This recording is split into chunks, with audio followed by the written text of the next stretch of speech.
Thank you very much, Chair, and honorable members. I think in light of all the issues that honorable members have said, some of which are still pending, we are going to confine ourselves to operational issues in relation to the FBO. And that report will be provided by the Director General. Just to clarify, Chair, that as we indicated in the meeting of May, there is still no policy on private VVIP terminals. This being the first one of its kind, which has been arrived at in this manner. There is therefore no policy. It means the policy has now to be developed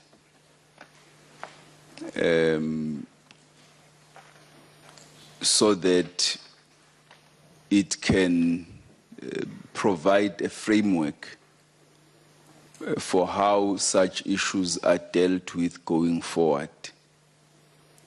So certainly we will be consulting with our cabinet colleagues, because the other question that arises is whose custody is this? Airports are the responsibility of the Airports Company of South Africa under the Department of Transport. Under whom do VVIP terminals fall? The Department of Home Affairs only renders a service, one-off. We may be the coordinating agency of border management services, but we are only one of the services rendered at the port of entry. Does this decision therefore unwittingly now mean that VVIP terminals have been rendered the responsibility of the Department of Home Affairs? Should we therefore lead the process of formulating a policy framework? Or should it be the Department of Transport that is a lead agency? That is a discussion that must be undertaken. Secondly, given the precedent now set, what is the procurement process for such VVIP terminals? Is it still going to be the PFMA process?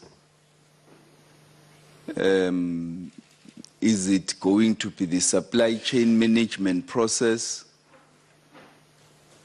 Is the Cooperative Governance Act still relevant?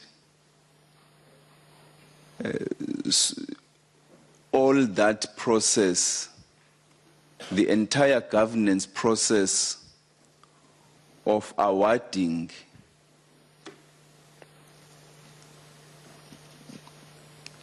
contracts and tenders in government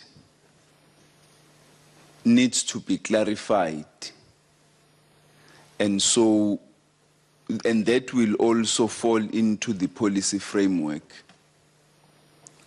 I don't think it's going to be necessary to discuss that policy framework now, because we don't have a draft before us.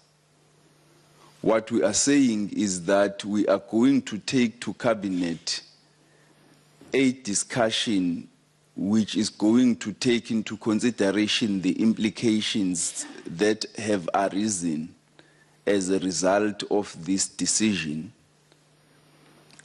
so that we get guidance about the long-term sustainable policy framework going forward.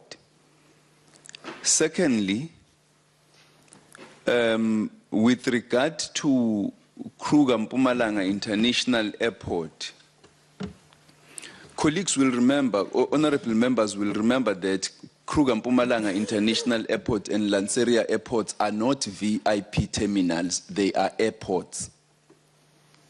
So there is a fundamental difference in that regard.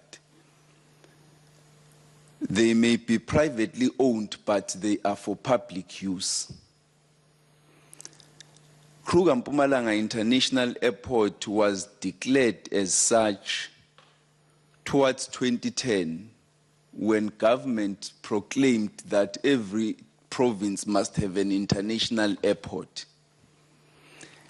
And in Mpumalanga, it was felt there is a need for a new airport, but because of lack of resources in government to establish and own such an airport, a private developer and owner was allowed with a view that this would be for public use.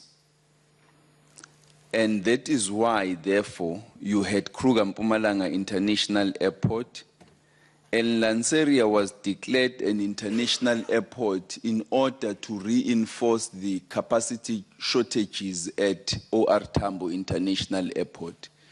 So these two airports are not VVIP terminals. They are airports in their own name and right.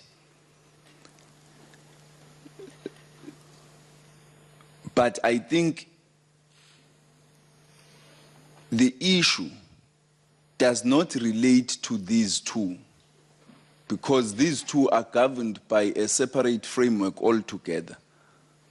The issue is in relation to VVIP terminals, which going forward, and given the challenge we have raised, that there are other proposals which have been placed before us, we will need to deal with.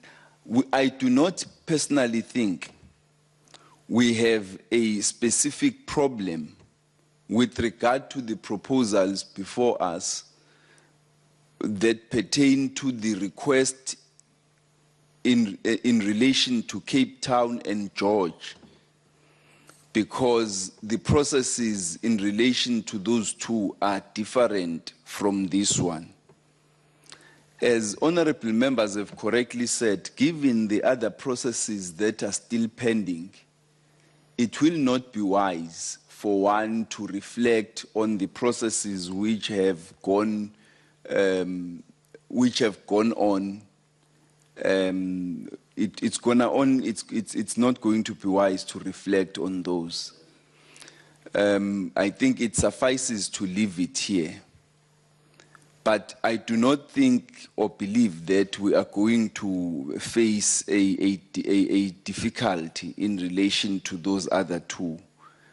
Suffice to say that we will have to ensure that there is a proper policy framework that guides us in this regard, and proper lessons indeed will have to have been learned from how the FBO process was engaged with and dealt with. The Director General, the acting DG, is then going to take the committee through the operational issues. It is my hope that, among others, given the public interest in this issue, we may have opportunity to also consult the public on VVIP terminals, because I think that the people of South Africa have an interest in expressing their opinions about whether there should be VVIP terminals, and if so, in what form or shape they should take. And so it would be probably necessary at the time when such discussion takes place, when such a framework has been drafted, that there should be public engagement, a public consultation process to gauge the views of the members of the public on matters of this kind. But that notwithstanding, I want to request, Chairperson, through you, that the acting DG takes the committee through the actual practical issues in relation to the operation now of the FBO. I think honorable members will have to bear in mind that the decisions being fresh, we do not have complete operational solutions. We still have to consider a number of issues, and in the absence of a policy framework in this regard, we are not able to say this is a complete operational plan that we have. I think what we will be presenting for now is the arrangements as we have at the present moment and as we envisage in the short to medium term, and all other issues are going to be developed as we go further forward. So through you, Chairperson, and with your permission, I would like to request the acting DG to then come in with the actual operational plan presentation. Proceed.